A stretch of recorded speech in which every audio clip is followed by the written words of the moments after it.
Hello, welcome everybody. Thank you for joining us today. If you are watching, go ahead and let us know. Send a comment if you're watching on YouTube or in the Facebook group. You can say hi so that we can see that we've got folks here.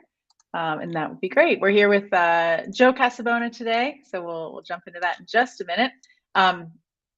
Really quick, I just want to say a couple of words about GoWP in case anyone watching isn't fully familiar with us. At GoWP, we like to say that we create happiness for digital agencies and help them to become more profitable. So whether you're looking to grow your team with a developer, copywriter, designer, or project manager, or virtual assistant, you're interested in outsourcing your services so you can focus on growth. We have white labeled managed services like unlimited content edits, maintenance, those sorts of things that we take care of as a part of your team so you can focus on growing your business. So if you're interested in having a conversation about how you can partner with GoWP to grow your business and increase profits, we'd love to have that talk. You can reach out to me or just go to gowp.com and check us out. And we've got a little chat bot there that you can reach out to us. We've also built the Digital Agency Owners community, which is an active community of over 2,000 agency owners. We hold calls like this, so we do our expert series, webinars like this one with Joe Casabona, and we also have great conversations over there. So we'd love for you to join us if you're not already a member, and I'll put the link in the chat so you can check that out. But yeah, let's jump into it. So today, we are here with our podcasting and automation expert, Joe Casabona. He's a whiz when it comes to all of these things. If you've been on any of our happiness hour calls or anything, you know that Joe has a productivity hack for basically anything.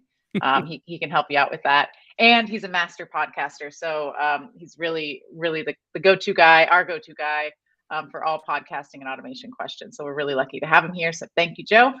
Today, he's going to be talking about 7 hidden mistakes that podcasters make. So I'm excited to hear this. I know I can already identify some of mistakes I've made on our podcast, but I'm interested to hear if they make the list. So Joe, over to you. All right. Well, thanks, Emily, for having me. I'm really excited. I love talking about this because these are things that I thought were obvious to me, but it turns out not not necessarily obvious to people who don't eat, sleep, and breathe podcasts like I do. So let's dive into it. I'm going to share my screen here, and I'm going to do I'm living dangerously. I'm going to share the whole screen because I do eventually want to switch to Apple Podcasts and show you kind of some of the results of what these changes can do. So I'm sharing my whole screen, I think. Woo! Totally am. And we're gonna go over here and I'm going to do this presentation. How to make $1 million on Meta Threads. I'm just kidding. We're gonna talk about 7 hidden mistakes you're making with your podcast. So I'm just gonna dive right into them. We're gonna talk a little bit. If there are any questions, feel free to ask them as I go along, and then I'm gonna show you again like what this looks like in Apple Podcasts. And I should say that this is the same stuff I do for my podcast audits. So if you are playing along, you can do this thing along with your podcast as well. So number one is check your podcast title. Uh, I always say that clear is better than clever. And so you can have a clever name, but if it's not a name that people are searching for, then no one's going to find it. And so a really good example is actually my own, uh, how I built it for one, right? But the other one I had was called Make Money Podcasting at first. And I thought, this is amazing. I can't believe no one has a podcast named Make Money Podcasting. And it's because nobody was looking for a podcast like that. And so then I renamed it the Profitable Podcaster, which actually might have been worse. And so I just renamed it again, podcast workflows, which falls in line with my newsletter. So now at least there's some name recognition there. But uh, I guess the lesson, the hidden lesson The Easter egg within the Easter egg is that nothing you do is set in stone, right? You can rename your podcast, you can update it. And what I've been doing lately is uh, pejoratively keyword stuffing, right? But it's not really keyword stuffing. It's adding a little extra context to the title. So, How I Built It was originally called just How I Built It. Now it's called How I Built It: Case Studies and Coaching for creators and solopreneurs, right? Um, it just tells people exactly who the show is for within the title. And I do this within the title because in Apple Podcasts, at least the last time I checked, I'm pretty sure this is still the case, but in Apple Podcasts, when you do a search, it doesn't include the description in what's indexed. It only includes the title. So you want a descriptive but not annoyingly long title. So that's the first thing I would recommend. Um, I guess along with this, I would say unless you're like a known quantity, you don't need your name in your podcast. Like nobody cares about the Joe Casabona show, right? Like my kids don't care. Only Joe cares about the Joe Casabona show. So if you have a show with your name in the title, I would seriously consider changing that. Um, if you're a brand, right, and you want the brand, that's fine. Um, but I would consider that I would reconsider like having the Joe Casabona show, right? Because again, people aren't necessarily looking for you; they're looking for a problem to solve, right? And so there's another way that you can do that that I'll talk about in a minute. Number 2 is optimize your description. This is a huge mistake I see all the time, right? I've seen people just like copy their about page into the Apple Podcast description. I would see people repeat the name of the podcast right at the beginning of the description. So you see the name and then you see the name again as the first thing in the description. You want your podcast title to read like a movie synopsis because people are always thinking, what's in it for me? This is what they want. They don't care about on this podcast, right? They're probably in a podcast app. They know that this is a podcast. You don't need to include that. What they want to know is what problem do you solve? Because 78% of people listen to podcasts to solve a problem. And how do you solve it and who do you solve it for, right? I might have talked about podcast mission statement on one of these live streams, but the mission statement template for me is my podcast helps audience solve problem by and then the goal of each episode. Your description should also read something like that, right? If it's a podcast on let's say Lindsay Halsey is starting a podcast, right? She's another one of the experts here at GoWP. If she's starting a podcast about local SEO, let's say, right? The opening line of the description of this podcast can be, um, do people in your town struggle finding your business despite ranking well on Google? Question mark, right? Oh, yeah.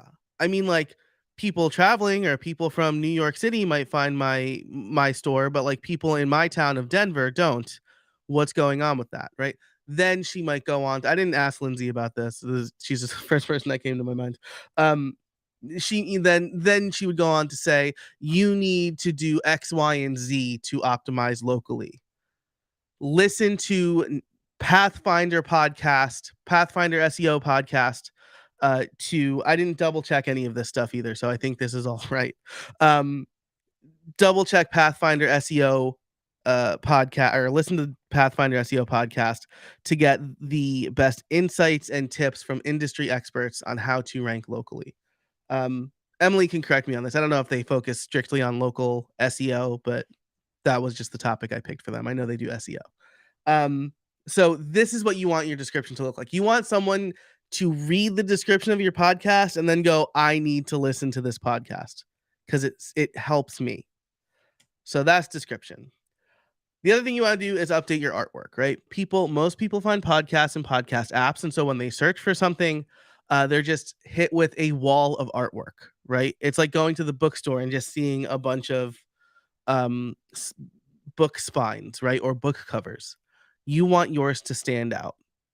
There are a few things you can do, right? First, you want the text as big as possible so that people can read it as they're scrolling. People are attracted to smiling faces, right? But I'm not saying put a face on your podcast. I don't. I think my podcast did worse after I put my face on my podcast. I don't know why. But you want to optimize your artwork for this. So I'll usually say you want the name as big as possible. You want maybe a couple of words that stand out, right? Again, if I'm going to force Lindsay to have a local SEO podcast, right? It might say Pathfinder SEO podcast, local SEO done right, right? Maybe those are the words, and then maybe a picture of her and her co-founder, who's, oh my god, her name is escaping me. I'm really sorry. I know both of them. So that might be what their artwork looks like, right? Or maybe it's just like a beautiful, like scenic picture. I think they're based in Colorado, so maybe like Colorado, right? Because that's local, right? But you want your artwork to stand out. The thing I would recommend you do is search for your show or look for your show in the category your podcast is in and look at all of the artwork, right?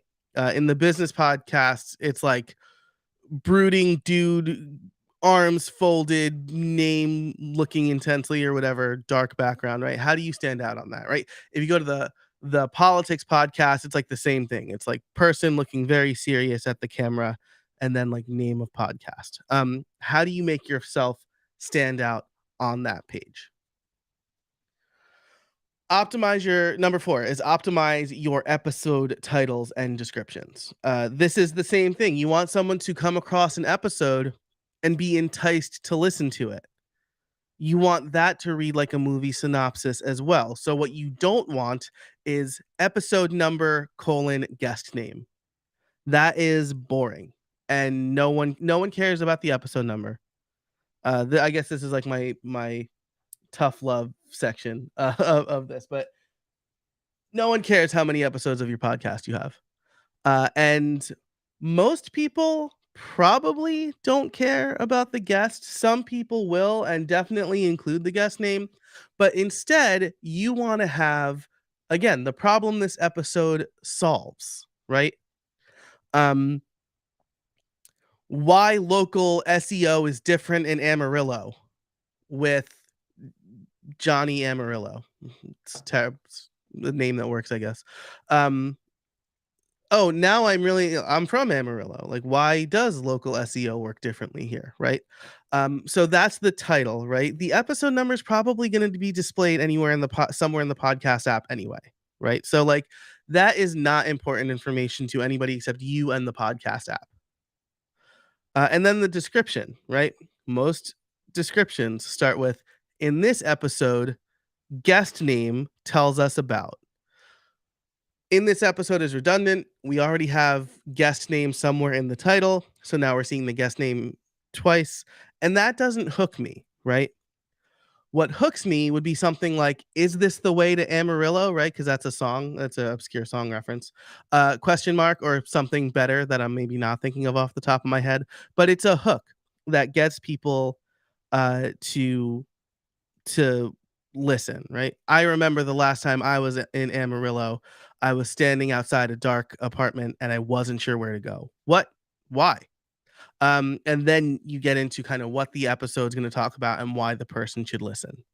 But you want it to read like a movie synopsis. You want to hook the reader. And this is true in app. It's also true on your website, because like here's the super secret 7th or 8th thing. You should have a website for your podcast, because this is where you're going to get actual SEO juice from, right? And so if people are Googling Amarillo local SEO, you want that episode to rank, and you don't want the meta description to be, in this episode, Johnny Amarillo talks about local SEO in Amarillo, right? That's not going to get people to click through. So those are the things you want to think about for your episode titles and descriptions. Number 5, improve your intro. Again, intros to podcasts all kind of go the same way.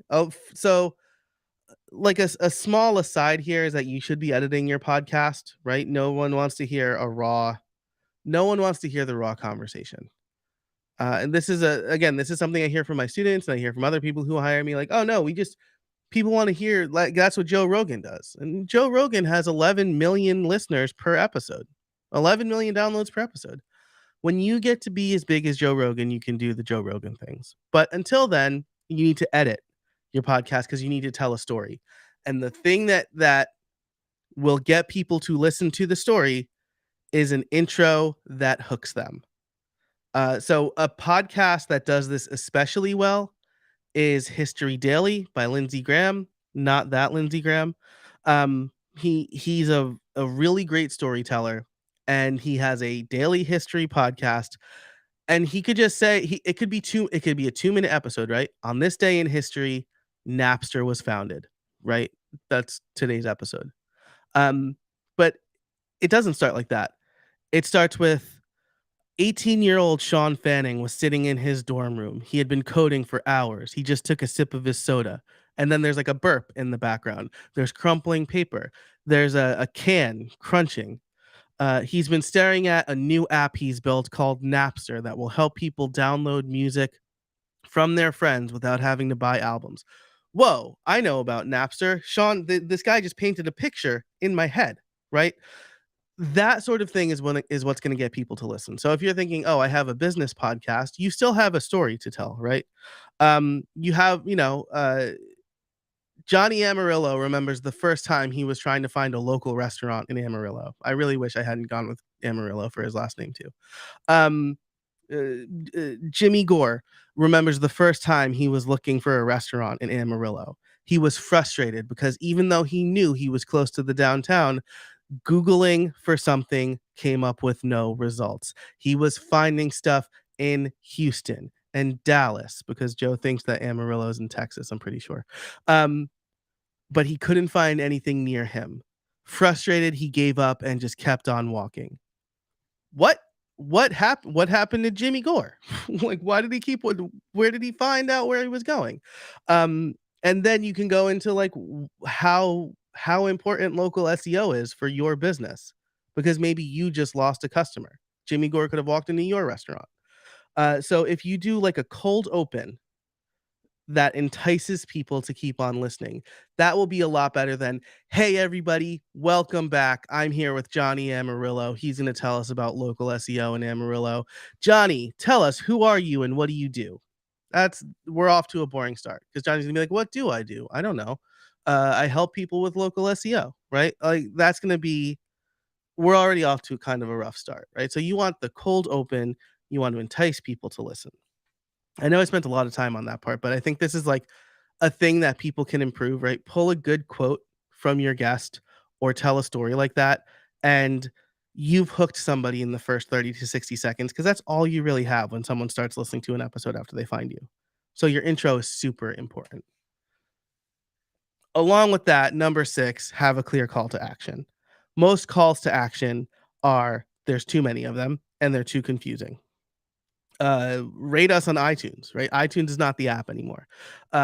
Share with a friend, visit the show notes, join our mailing list, leave a rating and review. Also, write in if you have any questions. That's too many things. And most people rattle those things off at the end, and you've lost like 40% of your audience at the end of an episode, right? So what you want to do is, I have been telling people do this first, make it the pre-roll ad. I've changed my mind a little bit after doing research on other podcasts and how they do it. I think the cold open should go first. And again, luckily, I'm like experimenting with some of this now. Luckily, nothing you do is set in stone. You do something for episode 5, you can do something different for episode 6. But I think have the cold open and then have maybe an intro for your show, like a 30-second, this is what the show is about for new listeners, and then a call to action. So you should put it within the first probably 3 minutes of the show because you have everyone's attention at this point. So you say something like, hey, real quick, before we get into the rest of the episode, if you like this, you will love this free resource I have for you. Right. And so for my show, I say, hey, I help busy solopreneurs and creators be more efficient. What if you could get 14 of my favorite automations for free to help you save time. This is what we talk about on the show. I want to give you some of the things we talk about on the show. You can head over to howibuilt.it/automate, sign up for my newsletter, and you'll get my free automations database. That call to action is clear, it's relevant, and it's at the beginning. Okay, so if you want, you could tell people to go to your show notes, right, where you maybe have a bunch of other stuff. So make sure to say the link to your show notes, make sure it's easily speakable. But getting people on your mailing list is what is going to capture your audience, because podcasting feels like a one-way street. People being on your mailing list, it makes it feel like less of a one-way street. So have a clear call to action. I think that call to action should be join my newsletter. And again, I've changed my mind on this a little bit. I think that instead of putting it right at the very beginning, you could probably still do that, right? If it's like 40 seconds, like people will either just skip or listen through because it's like, oh, well, I'm interested in this, so I'm going to check it out. But if I'm telling you you need to hook the listener in the first minute, spending 40 seconds on a call to action seems at odds, right? Those two statements seem at odds. So I would say cold open, maybe the intro, like what this show is about, and then your call to action. You want to get people before they leave, probably around the midpoint, unless it's just super boring. But within the first 3 or 4 minutes, I would say. Okay. Number 7. This is the most effort, right? Everything else we've talked about up until this point, you can fix like today, and then continue to do. Podcast swaps is an ongoing thing that a lot of people ignore. That is the best way for you to grow your podcast. Like, no cap, as the kids would say. I think I'm using that right. But hands down, best way, right? Again, if you've been on one of these before, if you've seen me talk, you've heard me talk about Friends and how Friends was getting 16 to 17 million views per night on NBC's wildly popular Thursday night TV lineup.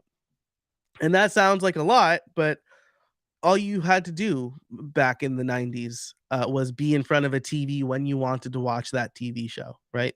Like today, it's like Game of Thrones, 25 million over a weekend. Friends, 16 million in one night. That's the only time you could watch that episode of Friends, probably for a long time. So that was pretty good. But when they did crossover episodes. They did 2 episodes back to back, crossover with the cast of Mad About You, which led into Friends, and the cast of ER, which Friends led into. So what you're doing there now is you're cross-pollinating audiences and you're getting lookalike audiences. And after that, Friends saw a 20-ish% increase, going from 16, 17 million to 26, 27, 28 million. Eventually getting, I think, to 30 million for the season finale. So you want to find lookalike audiences that are similar to your podcast and do swaps with them. What are those swaps? I have a this is organic discovery is really hard. The first 6 things that we talked about will help with organic discovery, but these things will help you um, grow more quickly. And if you don't believe me, I did podcast swaps pretty heavily in 2022. On January 1st, 2022, I was getting 34,000 downloads per month.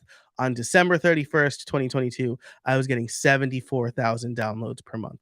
So that's more than double from doing podcast swaps. There are 4 types of podcast swaps. There's promo swaps. That's where, do I have a slide for each of these? I do. Promo swaps, feed drops, interview exchange, and crossover episodes. Let's go through each of these really quick. Podcast swaps, you and another host promote each other. So if Emily and I were to do a promo swap, I would say, hey, maybe in lieu of my call to action or as a pre-roll ad, I would say, hey, everybody, real quick before we get started, I want to tell you about another podcast that I think you'd really like because you like my podcast. It's called the GoWP agency, is a word in there. Should have looked this up. Sorry, Emily. I want you to check out the GoWP. I'm going to say agency owners podcast, but I'm pretty sure that's wrong. They interview interesting agency owners and people who can help agencies, and I think you'd really like it. One of my favorite episodes is, episode XYZ. go ahead and check it out over at gowp.com/podcast. And then Emily or Mariah or whoever's hosting right now would do the same thing for me. Hey, everybody, I want to tell you about a podcast. It's called How I Built It. It's hosted by our friend Joe Casabona. Here's one of our favorite episodes, the one where we interviewed Emily. And you can go check it out at howibuilt.it. So that's Podcast Swaps. A host is telling you about the other podcast. Feed drops is where you and another podcast drop a full episode into the feed. Again, this is something that History Daily does really well. They have a Saturday matinee, and so they'll do a feed drop with another history related podcast. Lindsey Graham will come on. He'll tell a little story at the beginning related to the podcast, and then they'll run the full episode uninterrupted. So this is a really good way to bring more content to other people, as well as surface good content for your audience, right? Because podcasting, not a zero sum game, right? I've heard some people say like, why are you like bringing competitors on? That would be like saying to a headlining band, why are you going to have opening bands, right? Like, people want more content. So feed drops are a good way to bring content directly to your audience. Interview exchanges, this is where you and another podcast host interview each other for your own separate podcasts. I did this recently with Chris L. Davis from Automation Bridge for his All Systems Go podcast. He came on How I Built It. It was really great. And so it allows you to go deep with a another podcaster. And then the benefit for you as the host, right, is podcast guesting is another great way to grow your show. Your call to action is, hey, I also have a podcast. It's called this. You can find it in the app you're listening right now, right? You're listening to right now. And then finally, a crossover episode. You and another host record one episode together. And then you record your own intro and outro and release it on each other's feeds. I did this with Nathan Wrigley from the WP Builds podcast. What did I do? I wrote a pretty long article about why speakers should get paid for virtual events. Nathan runs a very popular virtual event where the speakers don't get paid. And so I basically messaged him and I'm like, hey, this is not like shade at you. And he said, like, maybe we can debate this on a podcast. I'm like, that's a great idea. So we recorded once and we released it on each other's feeds. So those are the 4 types of podcast swaps that you can do. And then finally, I alluded to this early. I opened a curiosity loop. That's another way that you can create a good tension in your podcast in the cold open. Update the artist name. So I see a lot of podcasts make the artist name the same as their podcast name, and you're leaving money on the table there, right? So maybe you don't have the Joe Casabona show, but you have How I Built It with host when the artist is Joe Casabona. But I'm going to take it one step further. I interviewed the co-founder of Capshow, which is a podcast AI company. Her name is DJ Shen, and she says you should include your title in the artist name as well. So I'm running this experiment. I updated my title to Joe Casabona, comma, podcast automation coach. So now not only do people know who I am or who the host of the show is, but also what the host does. So if they want to get in touch, hey, I want automations for my podcast, then they know immediately when they're listening to my show what I do. So I have a little thank you screen here, but I want to jump out of this and go to Apple Podcasts because I want to show you what some of this stuff, the results of some of this stuff, right? So we'll do how I built it, make this bigger so it's not distracting. So I search how I built it, right? And so you can see there's a few. I'm like in the first column, I'm gonna guess it goes that way. Maybe it does, maybe it doesn't though. So I show up here, right? And so you can see how I built. Well, maybe you can't see because I'm not zoomed. I don't know if I can zoom in. Um, but if I click through to this, you could probably see it a little bit better. Um, how I built it, case studies and coaching for creators and solopreneurs. And then, well, I'm already listening to an episode. So I want to go back here. Okay. So The description is down here, right? This one's for the busy solopreneurs who can't spend more time on their business. Each week, host Joe Casabona talks about how you can build a better business through smarter processes, time management, and effective content creation. And then I talk about how I do it and why I'm good and what you should do, right? And then the creator is Joe Casabona, podcast automation coach. So that is how I built it. And again, if I search how I built it, I'm ranked in the top 10, either 2 or 6, depending on which way they lay these out. Now, logic would tell you 6. If I search case studies, I am ranked number 5 or number 6. Nope, number 8. There are 12 here. I just realized. Anyway, I'm presumably ranked higher for the word case studies, right? Um, and similarly, if I do, let's see, if I do coaching for creators, I haven't tested this one. I tested case studies. Coaching for creators, number 1. So that's very exciting, right? And I did those other 2 searches to, and you saw like I wasn't just ranked number 1 because it's my show. Apple doesn't really know that. And then I have a bunch of episodes too listed down here, which is super exciting, right? Um, I did something similar for my podcast workflows podcast. So if I search podcast workflows, I'm the first one that comes up here. Podcast workflows improve your production process by learning from pros. Joe Casabona, podcast automation coach. And then the description, you love your podcast, but you spend too much time on it. Don't worry, you're not alone. Hooked, right? Oh, I do spend too much time on my podcast. I felt like I was alone. Um, the last thing I want to do here before we go to any questions that might have come in or Emily might have is I want to give a shout out to my friend Deb. She's one of my coaching clients, but her podcast is about to cross 10,000 downloads in the first few months. So very exciting for Deb. If I search for how I built it here, uh, how I built it, I should have just used my shortcut. Um, Again, it shows up here in Spotify, how I built it, and then the about is up higher here. I'm gonna just try coaching for creators. That's the top result. Now, the slight problem here is that Spotify does know that this is my show, so maybe they are. Huh, that's really interesting. Um, This I'm gonna bookmark this. Uh, this looks like the artwork was stolen from my friend Jay Klaus, so I'm gonna send that to him later. Um, Anywho, so I just wanted to show you kind of how something that you should do is um, look at how your podcast looks in the apps, because then you'll see like, hey, this is what users are seeing, right? Um, So, I do see some comments coming in here. Um, digital agency owners podcast. How was I close? Oh, I didn't see the private chat here, Emily. I'm sorry.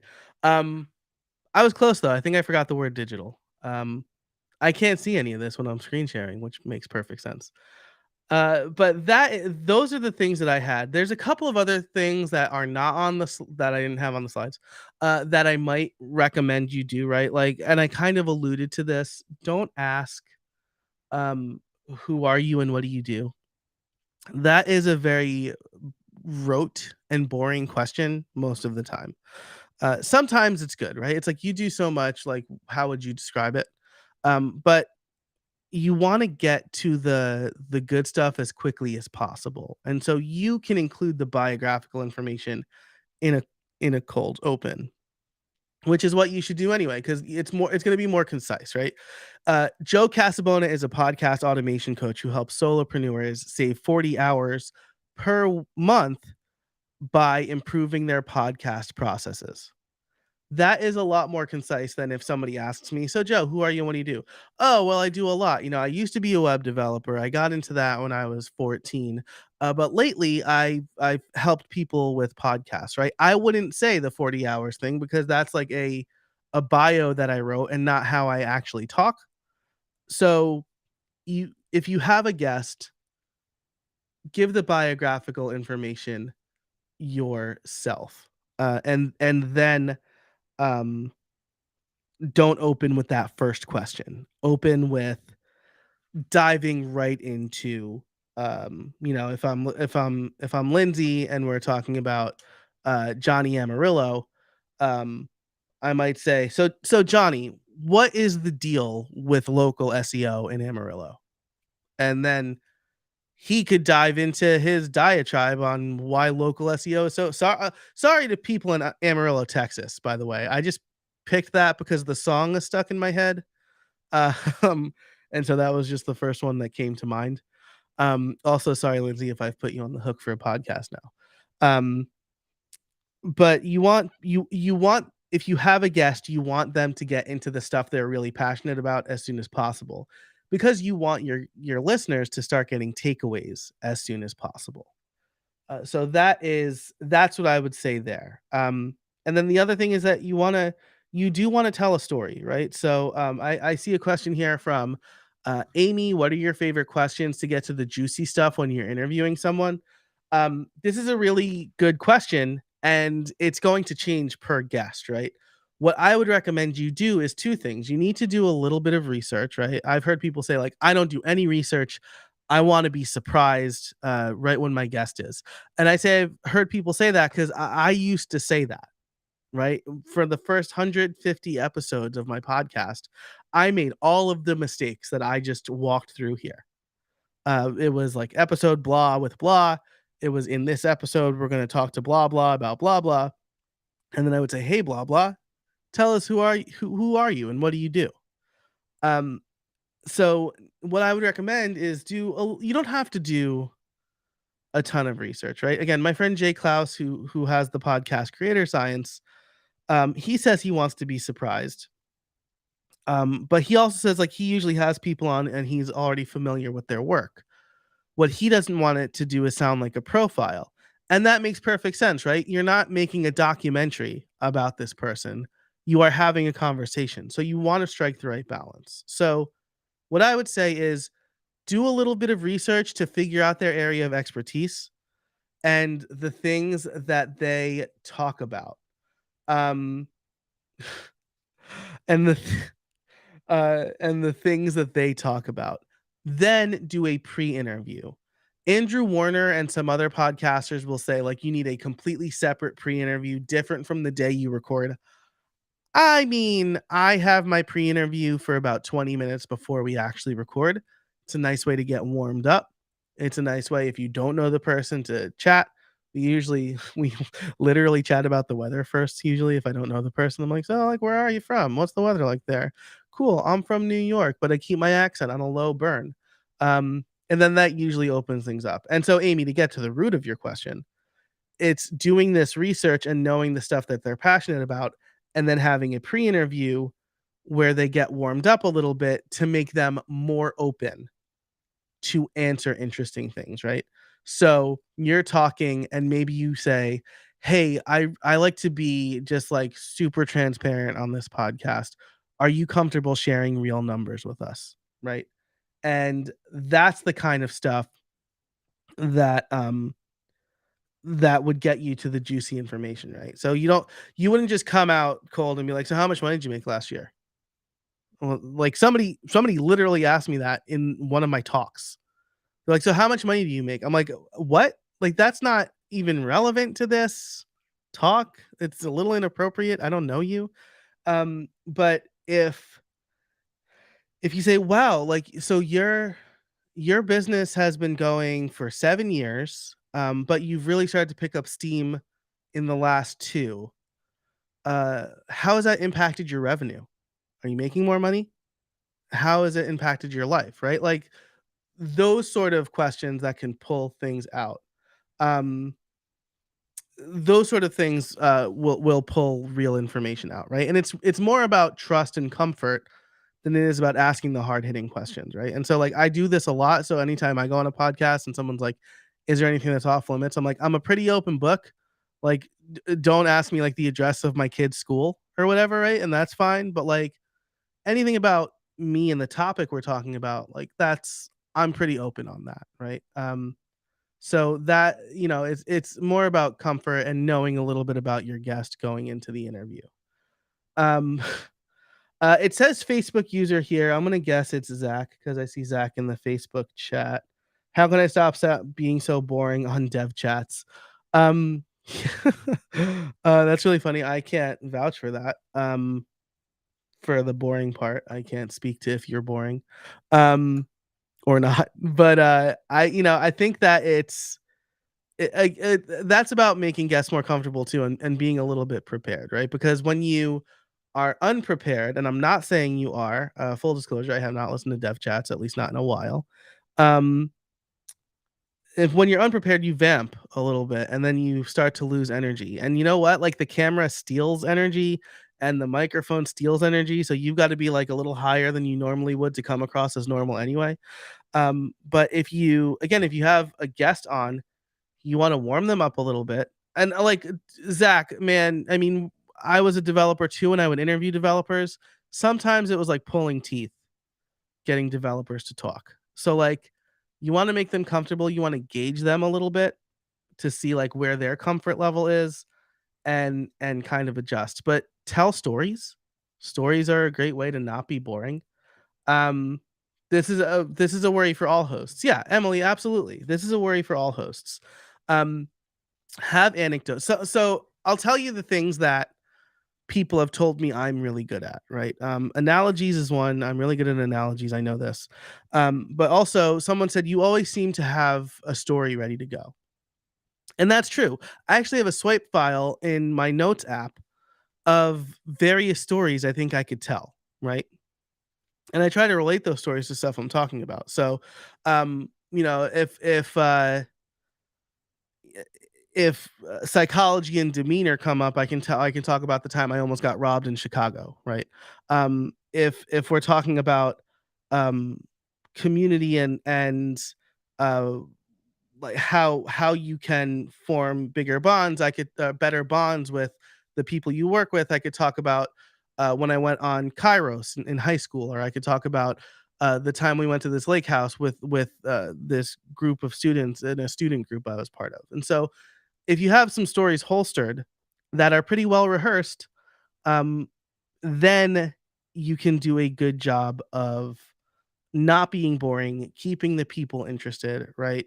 I think one of the stories I tell the most, or at least I used to tell the most, was um, about the first website I ever made, right? And so I say I kind of accidentally, it was divine intervention.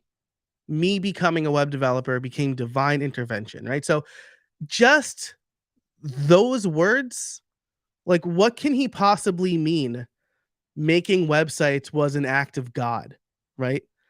So there I've created some tension already and I've opened a curiosity loop. And then I say, my first paying client was my church. They came to me and they said, "Hey, Joe, we know you're good with computers. Can you make us a website?"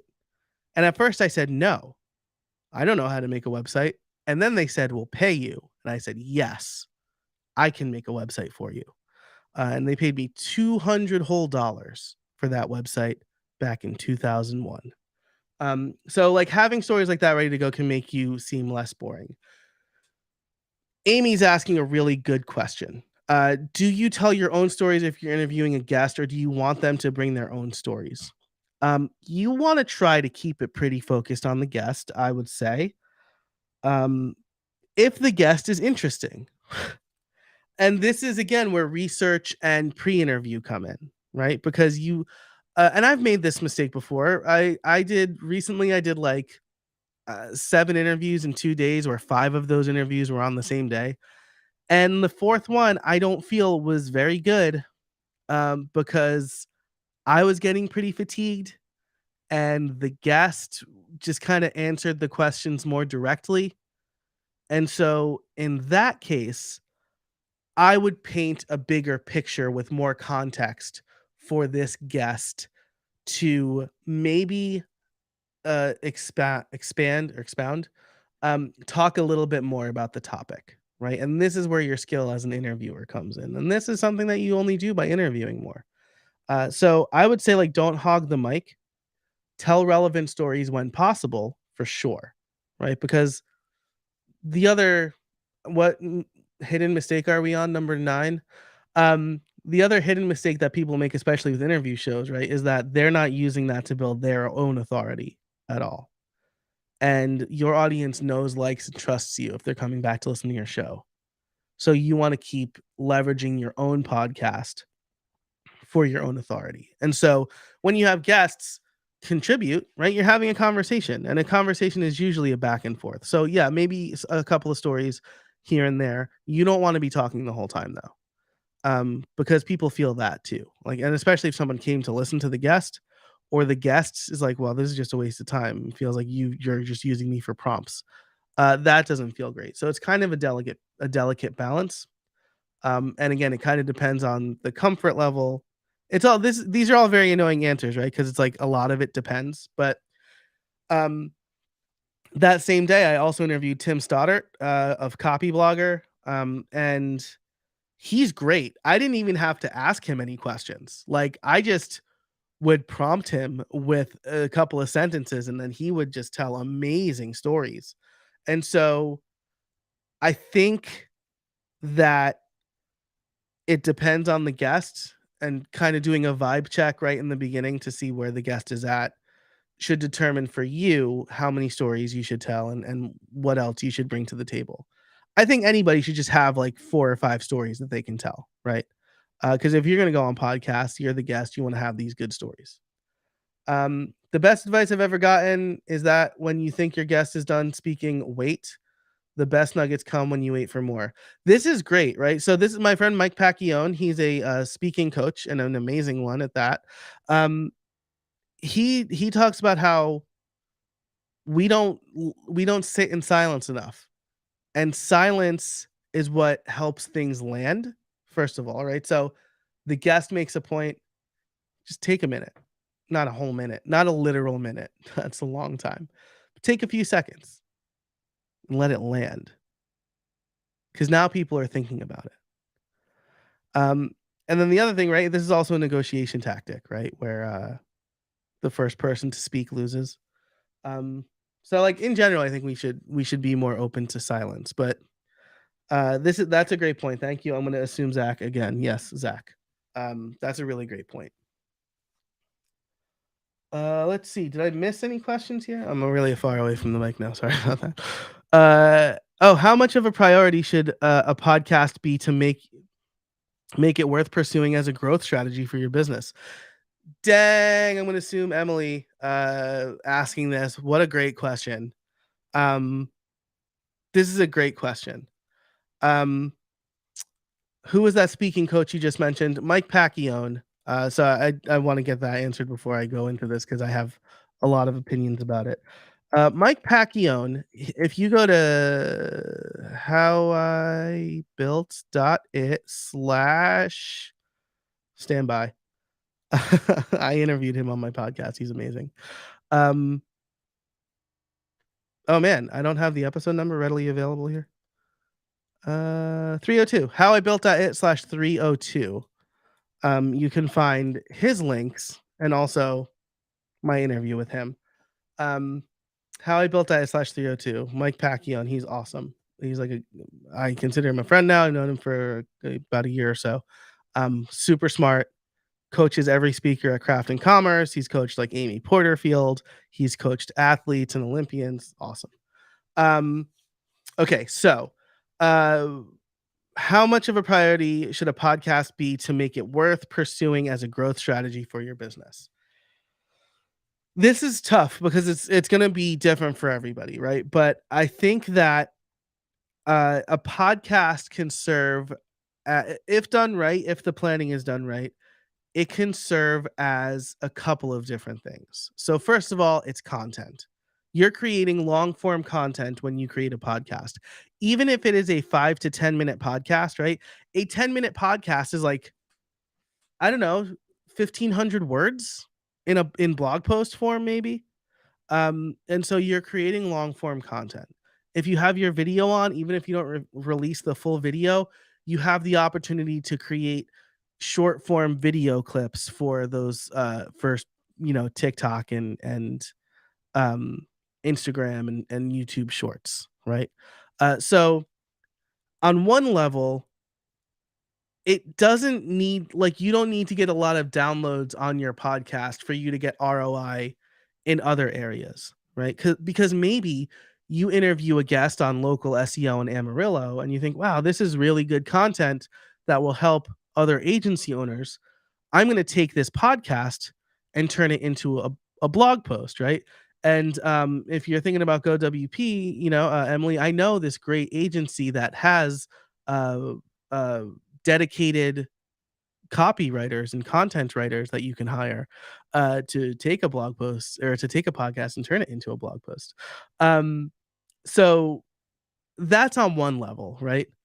On the other level, I like to describe podcasts as a like a seventh date, right? A lot of people think it's the first date, right? It's the profile on Tinder that you're gonna swipe left or right on. I don't know which way is accept, because I happily was um, dating and married before the advent of such apps.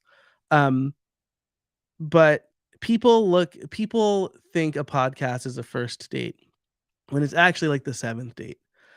People discover you through social channels or through your other long form content, and then they come to your podcast to know, like, and trust you. So the podcast is designed to deepen the relationship, which is why I've spent a lot of time today talking about how you can organically and inorganically, I guess, but mostly organically, improve the discoverability of your podcast by making sure you're ranking for certain words and your descriptions and titles are good and you're finding lookalike audiences. Because podcasting is a long game, right? And so I would say if you're dedicated to a strong content strategy, omni-channel content strategy, a podcast is a really good opportunity to be, if not the centerpiece of it, like maybe your long form blog posts are the centerpiece, then another medium for people to consume, right? You can take those long form blog posts and read them like a script on your podcast. And that gives people another way to consume. So I hope I answered your question. I think that if you're going to do it, then you need to make it like a regular part of your week or your month, um, where you batch, let's say 4 or 5 episodes, like you take a day or two and batch 4 or 5 episodes, and then get them scheduled out. But it could be a really good way to uh, deepen relationships, right? I podcasting is not great for discovery right now. It's really good for deepening relationships. And this is the last thing I'll say on it, right? For discovery, that's rapidly changing because Spotify has changed their interface. So like podcasting Spotify in the app is very TikTok like, where it's just vertical and you can scroll and you get a 1 minute preview. And if you like it, you can click through. And if you don't, you just keep on scrolling. And YouTube is now into podcasting. And so they're going to put all of their algorithmic discovery juice um, behind podcasting as well. So this is why we want to think about those organic things and we want to make sure that we are everywhere. I guess number 10, nice round number, make sure your podcast is everywhere, not just in Apple Podcasts, not just in Spotify. You want to be on YouTube and all of the other directories as well. So focusing on that and understanding that podcasting is about deepening relationships, you use the discovery levers that we talked about, and then you bring people to your podcast where they can learn to know, like, and trust you. And that's where it becomes a growth strategy to turn new people into customers. And that is really when you have tight alignment with the mission of your business and the mission of your podcast. So that's everything that I have. Um, if you are interested and you go to podcastliftoff.com/audit, I will apply that really 10-point framework to your podcast and give you a 15-minute personalized video on how you can improve your show and hopefully grow a little bit more. Um, so perfect. Podcastliftoff.com/ podcast dash audit, or audit will redirect to that longer name. So if you're interested, definitely check it out. Otherwise, I'm on all of the social networks, including Threads, as at J Casabona. But thanks so much for being here. And if you ever have any questions, feel free to reach out.